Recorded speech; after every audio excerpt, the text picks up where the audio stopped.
इस उत्तर प्रदेश में माओवादियों के कानों तक ये आवाज जानी चाहिए और उन्हें भी पता चलना चाहिए कि इस लखनऊ की धरती पे भीम आर्मी के नौजवान और बहुजन समाज के लोग इकट्ठा हो गए हैं और इस प्रदेश की सरकार को बदलने के लिए ये लोग प्रदेश की सरकार को बदलने के लिए लोग इस प्रदेश के अंदर जो बैठक रखी गई है इसमें उपस्थित हुए हैं। तो ऐसी दहाड़ मारो कि यहाँ से पूरे प्रदेश में ये आवाज जानी चाहिए, जय भीम का नारा जाना चाहिए, जय भीम।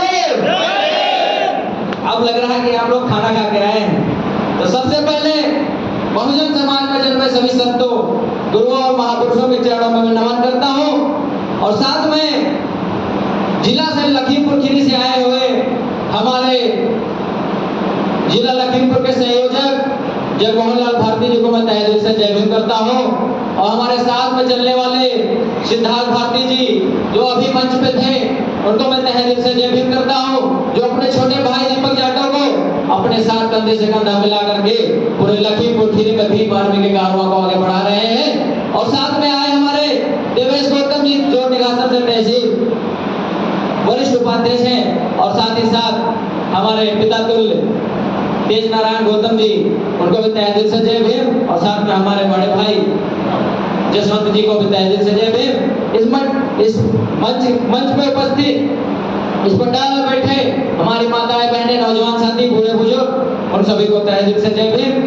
साथियों मैं अपनी बात को रखने से पहले एक पंथ के माध्यम से कहूंगा कि राहत की दरिया का किनारा भी कभी आएगा, कि राहत कि दरिया का किनारा भी कभी आएगा और वक्त अगर आप कहें तो क्या साहब संघर्ष कर रहे हैं, वक्त कभी हमारा भी आएगा और वक्त कभी हमारा भी आएगा।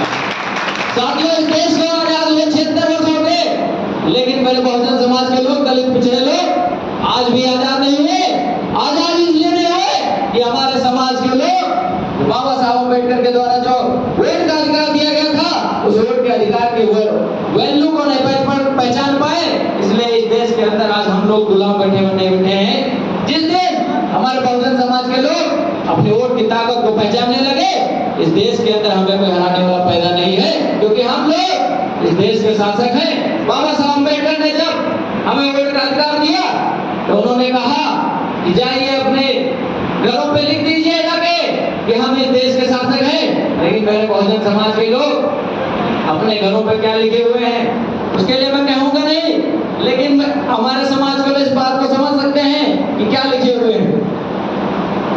हमें उस बात को समझना होगा। बाबा साहब अम्बेडकर ने जब हमें वोट का अधिकार दिया तो उन्होंने कहा कि अब रानी के पेट से जो राजा पैदा हुआ करता था उसकी नसबंदी हमने कर दी है। अब अगर राजा पैदा होगा तो ईवीएम की पेटी से और वोट की पेटी से राजा पैदा होगा। मेरे बहुजन समाज के लोगों, मेरे नौजवान साथियों, आज पूरे प्रदेश के अंदर हमारी बहनों के साथ रेप होता है।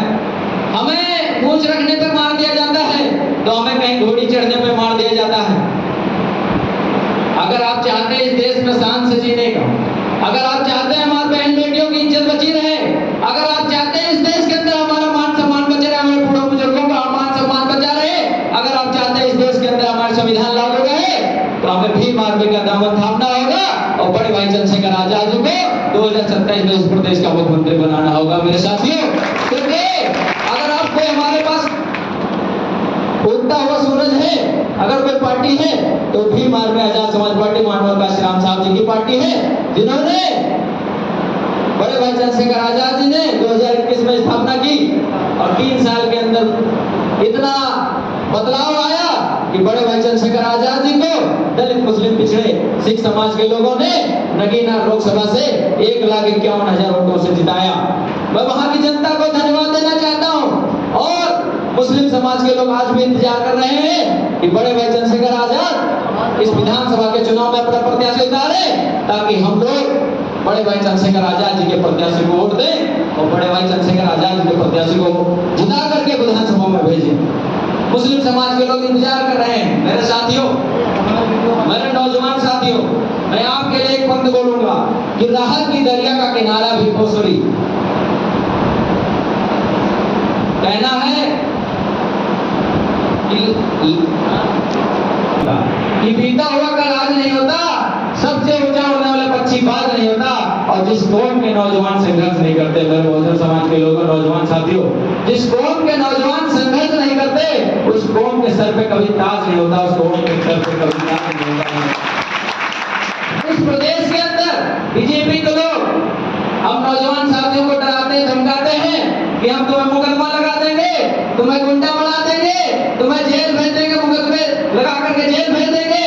तो मैं उनसे कहना चाहता हूँ कि मत समझना डराने से डर जाएंगे, तुम मत समझना तुम्हारे डराने से डर जाएंगे, कि अब की सारी हदों से गुजर जाएंगे। मौत के नाम का खौफ देता है क्यों, मौत जिस रोज आएगी मर जाएंगे, मौत जिस रोज आएगी मर जाएंगे। तुम्हारे डराने धमकाने से हम लोग डरने वाले लोग नहीं है, हम भी मारने के शेर है। अगर कभी जरूरत पड़े तो आमना सामना समय पता कर लेना, हम पीछे हटने वाले लोगों में से नहीं। हम बड़े भाई चंद्रशेखर आजाद जी की सेना है। जब चंद्रशेखर आजाद तुम्हारे जैसे लोगों से नहीं डरे तो हम लोग डरने वाले हैं क्या? डर जाएंगे? नहीं। तो कहना चाहता हूं कि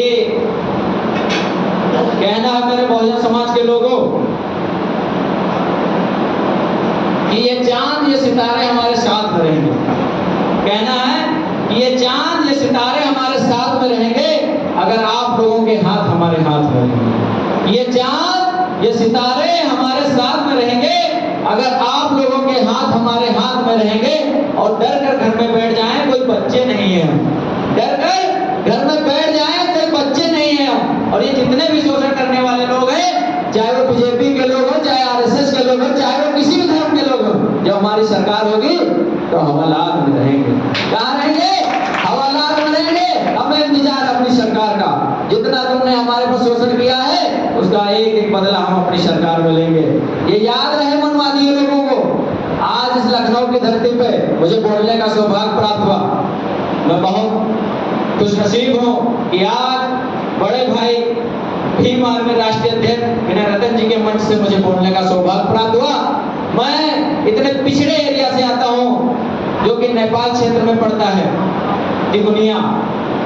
आपने देखा होगा वहां के गृह राज्य मंत्री जी, उनका विकास देखा होगा, शायद अखबारों की पेजों पे आता होगा।